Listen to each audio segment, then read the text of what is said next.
이 저 푸른나무 재단은 좀 어떤 곳인지 좀 얘기를 해주시죠. 원래 청소년 폭력 예방 재단의 이름을 폭력을 빼고 그냥 푸른나무 재단으로 해서 더 활동 범위를 더 넓히신 넓고 거군요. 예. 문화적인 활동으로 바꾸기로.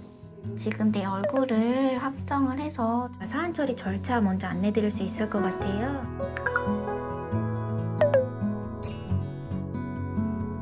내가 누군가를 똑같이 하면 나도 어떤 사람이 된다? 나도 똑같은 사람이 돼요.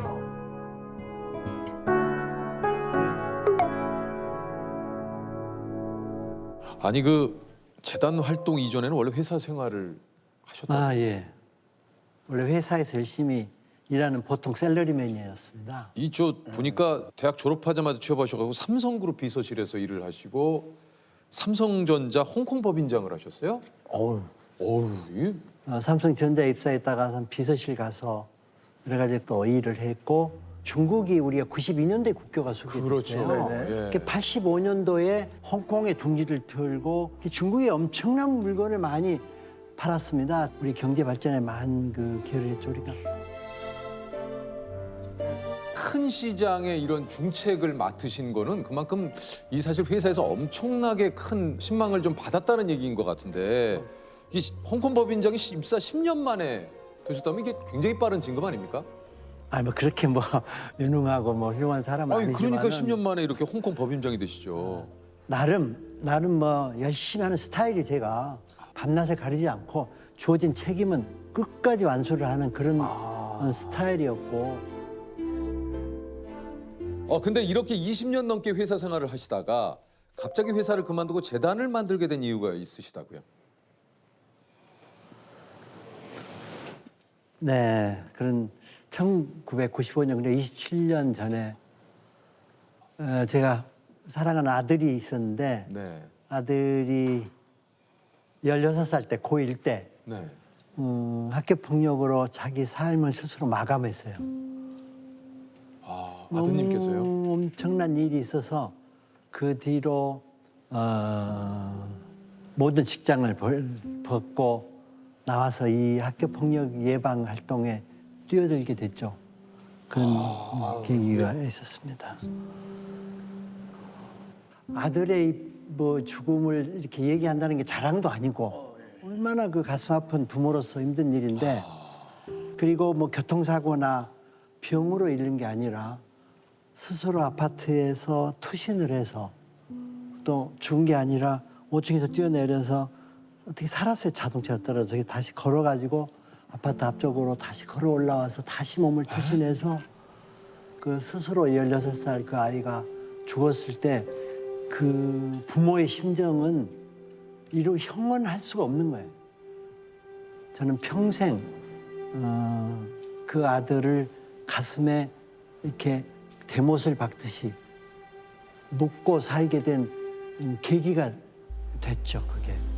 어린 학생들을 학교에 보내기가 두렵고 또 혼자 거리에 내보내기가 불안해진 우리 사회. 여기에다가 이젠 학생 폭력 행위까지 그 그렇지만 심각성을 정작 더해가고 학생들은 있습니다. 실제 학교 폭력은 그보다 10대 폭력은 더하다고 말합니다. 무관심과 무대책 속에 방치돼 있습니다.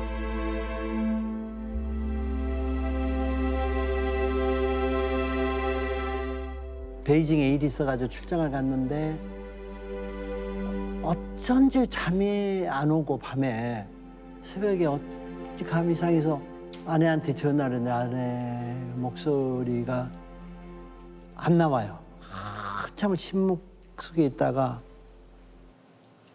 갑자기 폭포수처럼 여보 대은이가 죽었어.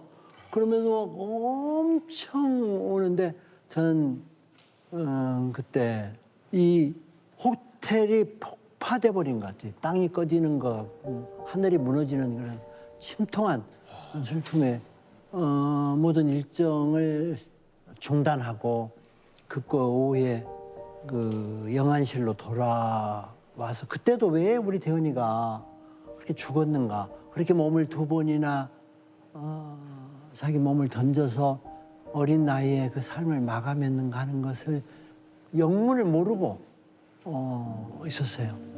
근데 그게 너무 원통하고 한심하고 내 스스로 그 죄책감 회한 아들을 돌보지 못하고 너무나 회사 일에만 몰입했구나 하는 그런 자책감 이런 것 때문에 아무것도 할 수가 없었어요.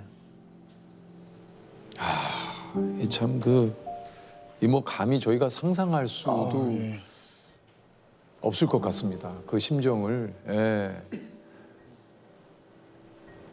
지나고 보니까 그런 것 같아요.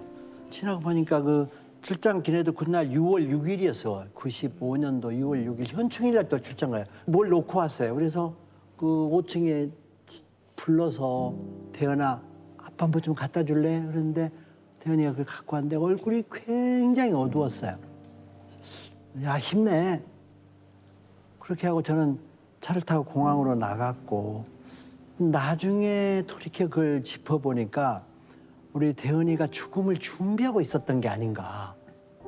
그래서 그날 그 밤에도 6월 8일 날 대은이가 투신을 했는데 6월 8일 날 낮에는 자기 엄마가 슈퍼를 보는데 슈퍼를 찾아와서 엄마가 물건 산 것을 이렇게 조용히 들어서 집에다가 그 물건을 놔주고 인사를 하고 나갔는데 그게 엄마에 대한 마지막 자기 나름의 효도가 아니었던가. 그래서 자기 나름대로 스스로 자기 삶을 이렇게 정리했고 모든 신변을 깨끗이 정리했더라고요. 죽은 다음에 보니까 모든 물건들이 정리되고 일기장도 정리되고 노트 이런 게 정리가 돼서 더 어머니로서 아버지로서 진짜 비통한 그 마음, 무엇이 우리 아들을 죽음으로 이르게 했던가라는 그 통안의 슬픔이 깔려 있었죠. 그 전까지는 아드님이 뭐 어떤 상담을 요청했다거나 그런 일은 없었습니까? 있었어요. 있었는데 학교 폭력을 당했다는 것에 대해서는 구체적으로 그 핵심을 몰랐고 옷이 구겨져 오고 흙 찢어져 오고 흙을 묻혀 오고 안경이 부러져 오고 얼마나 상처를 받고 와서 태연아 도대체 왜 얘가 덩치가 커요. 태연이의 팬클럽이 있었어요. 5개나 있었는데 학교에서 반장도 하고. 네. 근데 그 상급생들로부터 많이 맞았던 것 같은데 그 얘기를 하지 않고 6개월을 지나다가 깡패들한테 걸려서 맞았다. 넘어져서 다쳤다. 이런 핑계만 대서 제가 파출소 가가지고 내 항의를 한 적이 있어요. 대한민국 치안이 어떻게 돼서 우리 이렇게 아들을 자꾸 맞고 다치고 오느냐. 대현이는 그게 아니고 그 밤에 삐삐가 오면 불려 나가서 뭐 놀이터에 가서 또 노래방 가서 그렇게 많이 힘든 시간이 계속 반복돼 왔던 것 같아요. 그러니까 입학에서부터 몇 달이 이렇게 지속된 거죠. 그러면 학교 폭력이 있다는 것을 나중에 아시게 된 거군요. 그렇죠. 영안실에서 그 때린 가해들이 나타나서 대현이 죽어서 골치 아프게 생겼구나. 그래서 술 취해가지고 행포해를 부렸고 그보다도 결정적인 증거는 그 대현이가 삐삐가 있었는데 삐삐로 계속 문자가 와요. 천사야 잘 가라 미안해 도와주지 못해서 미안해 그런 그 문자가 끊임없이 몇 달을 왔어요.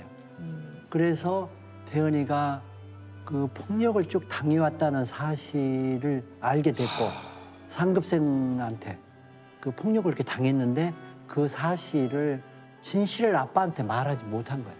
그걸 말했다가 나 선배들한테 더 힘들까 봐 무서워서. 그 가해자들은 그 처벌 안 받았습니까? 그러기 전에 또 우리 대은이 친구들을 불러다가 또 걔들이 가해자들이 엄청 팼다는 사실을 알았어요. 그 친구분들을 또 내가 이제는 이건 내 도저히 참을 수 없다. 내가 얘들을 내가 없애버리고 어떤 수단과 방법을 안 주고 내가 없애버리고 내가 한국을 뜨겠다. 그래서 한 명씩 그 빵집에서 만나서 직접 만나셨어요. 직접 하나씩 만나서 왜 그랬는가. 그러니까 여러 가지 얘기를 하는데 걔들이 발벌 떨더라고요.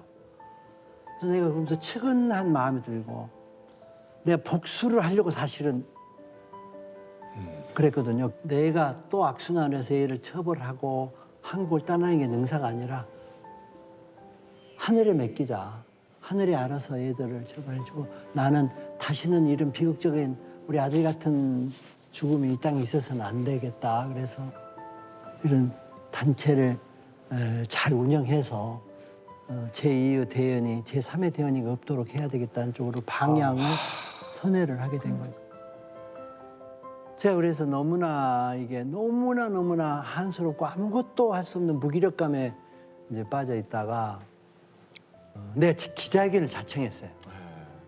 우리 아들이 학교폭력으로 시달리다가 생을 마감했는데 학교폭력이 존재하고 이 문제를 사회가 나서서 뛰어들어서 고쳐야 될 거 아니냐. 네네. 그게 신문의 한 페이지에도 한 소년이 몸을 던지다 이렇게 보도가 되니까 엄청난 반향이 일어났어요.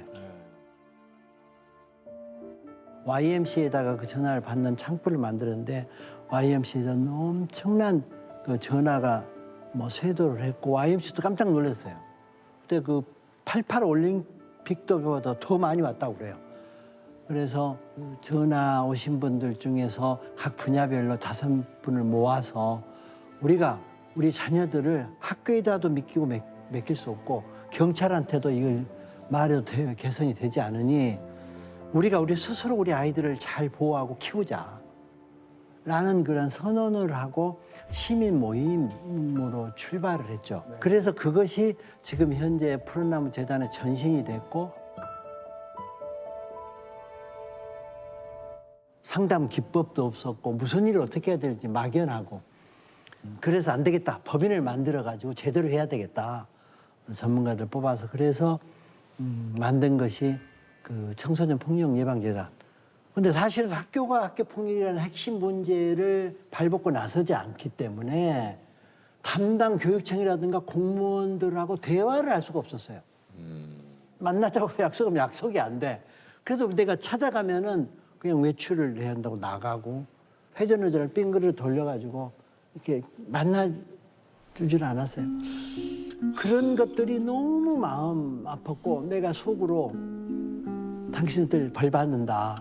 당신들이 자식을 키우는 부모라고 그러면은 그래서는 안 된다. 라는 얘기를 하면서도 꼭 참고 정말 그런 것들이 힘들었지만은 내가 아들의 죽음이라는 것을 겪은 아버지로서 그럼 내가 그럼 내려놓으면은 나는 뭐냐. 그런 어떤 의무감, 그런 책임감 아무리 힘들다고 외면을 못 하겠더라고. 특별법을 제정하다는 게 들끓었어요, 여론이. 그래서 우리가 서명을 받기 시작했어요. 그래서 서울역 앞, 시청 앞, 서울대학교 거리 47만 명을 받아가지고 국회에 법을 제정해달라는 청원을 하니까 10개월 후에 드디어 법이 제정됐어요. 관련 법률이 제정이 됐군요. 예, 그 법이 지금 작동되고 있는 학교 폭력 예방 및 대책에 관한 법률이에요. 그게 2004년에 제정됐어요. 야, 이것을 그 오랜 동안 그 노력을 하셔서 2004년에 네. 이 법률이 드디어 이제 제정이 됐군요. 그렇습니다. 그러니까 이게 재단 운영도 이제 저 사비를 들여서 뭐 이제 주변에 또 도움을 받아서 이렇게 또 운영을 하셨고 어떤 교육 당국의 무관심, 그러니까 이런 것들을 또 환기시키고 네. 여론을 조성하고.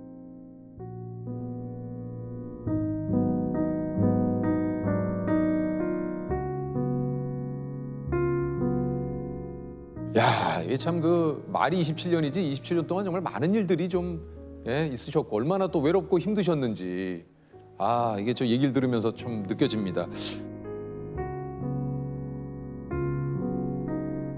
이렇게 노력을 하셨는데도 2011년에 좀 안타까운 사건이 있었다고 그래요. 그러니까 사실은 그 법이 있음에도 불구하고 학폭법이 있음에도 불구하고 그 잘 작동이 되지 않고 있다가 2011년에 대구의 권모군을 기억하실 거예요. 권모군이 유서 5장을 남기고 스스로 또 목숨을 끊은 사건이었는데 그 유서가 우리 사회에 엄청난 파장을 가져왔어요. 아빠 죄송해요 그러면서 유서를 쓰고 그 아이가 죽었는데 그게 세상에 엄청난 파장이 와서 당시 총리가 나서서 특별 담화문을 내고 그때부터 이 법이 강력하게 작동되기 시작한 게 2011년이에요. 아 그렇군요. 그러니까 우리 정부가 비로소 그 법에 의해서 일하기 시작했고 그 결과 지금에는 많은 시스템이 갖춰져 있음에도 불구하고 이제 근래에도 끊임없이 맞습니다. 문제가 그렇죠? 있죠. 혹시라도 어딘가에서 학교 폭력 때문에 괴로워하고 있는 우리 학생들이 있다면 우리 학생들에게 좀 어떤 얘기를 해주고 싶은지 그리고 우리 학생들이 좀 어떻게 하는 게 좀 좋을까요? 도움을 청하라. 도움을 청해야 맞습니다. 되지 네네. 그대로 혼자 해결하려고 하지 혼자 마라. 해결하려고. 혼자 해결할 예. 수 있는 문제가 아니다. 맞습니다. 그렇죠. 손을 내밀어라. 엄마 나 이런 일이 있어. 아빠 나 도와주세요 이런 일이 있어요라고 말을 해야 되고 또 그게 정이 어렵고 그렇다고 그러면은 저희 같은 전문 기관이 있기 때문에 1588 9원의 8이에요. 9원의 8 도와준다는 9원의 8 9128이니까 전화를 해서 선생님 저희가 이런 어려움이 있습니다. 학교 가기가 두려워요. 무서워요. 저를 도와주세요. 그러면 저희 전문 상담원들이 있어요. 저 진짜 지금 얘기하신 대로 절대 혼자 해결하려고 하지 마시고 꼭 주변에 도움을 구하시기를 얘기를 드리고 싶습니다. 이 참 그동안의 공로를 또 이렇게 인정을 받으신 건지 2019년에는 이제 아시아의 노벨상이라고 불리는 막사이사이상. 축하드립니다. 네. 예. 그래 좀 뜻밖의 그런 큰 상을 받고 네. 뭐 훈장도 받고 뭐 인수장도 받고 했지만 그게 중요한 게 아니고 누군가 이런 걸 지켜보고 묵묵하니 우리를 응원하는 사람이 이 세상에 있구나.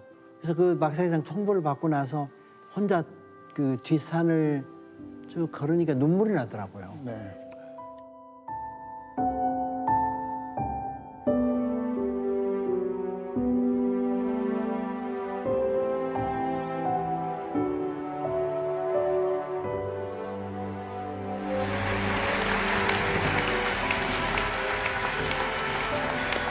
My son is smiling at me from heaven. 지금 제가 알기로는 이제 이사장님 재산도 재단을 유증한 걸로 알고 있거든요. 맞아요. 우리 직원들이 이사를 많이 다녔지. 한 8번쯤 다녔나? 전세로 이렇게 다니고 안 되겠다 이래가지고 이제 건물을 우리 내가 있는 건물로 들어와서 일을 했는데 그 건물을 아예 내놓고 얘들이 안정적으로 이사 안 다니고 일하는 게 좋겠다. 이렇게 마음을 결심을 하고 내놨는데 문제는 이제 좀 우리 아내하고 좀 딸한테 엄청 미안하지. 보통 미안하로 될 일이 아니라 말이 안 되지. 상속 포기 각성 딱 내놨으니까 우리 딸이 그래요. 딸이 아빠가 하신 거고 아빠를 사랑하고 존경해요. 이런 것은 아빠가 알아서 하세요. 괜찮아요. 저는 제가 살 수 있어요. 저도 힘들 때 보면 난 아들 사진을 지갑에 가지고 다니면서 이렇게 보면서 야 힘내자. 나중에 널 만날 때 네가 날 보고 아빠 수고했어요라고 용서해다오 이렇게 하면서 힘들지만은 이렇게 끌고 나가는 한 원동력이 되는 것 같고. 혹시 좀 뭐 지금 얘기하신 대로 아드님을 혹시 만나게 된다면 꼭 좀 하고 싶은 얘기 있으십니까? 그래 아빠가 회사 일이라든가 나만 알고 잘못했은 것을 사과하고 미안하다. 그렇지만은 너 간 다음에 많은 아이들을 구했고 그랬으니 네가 조금 이제 날 보고 웃어줬으면 좋겠다.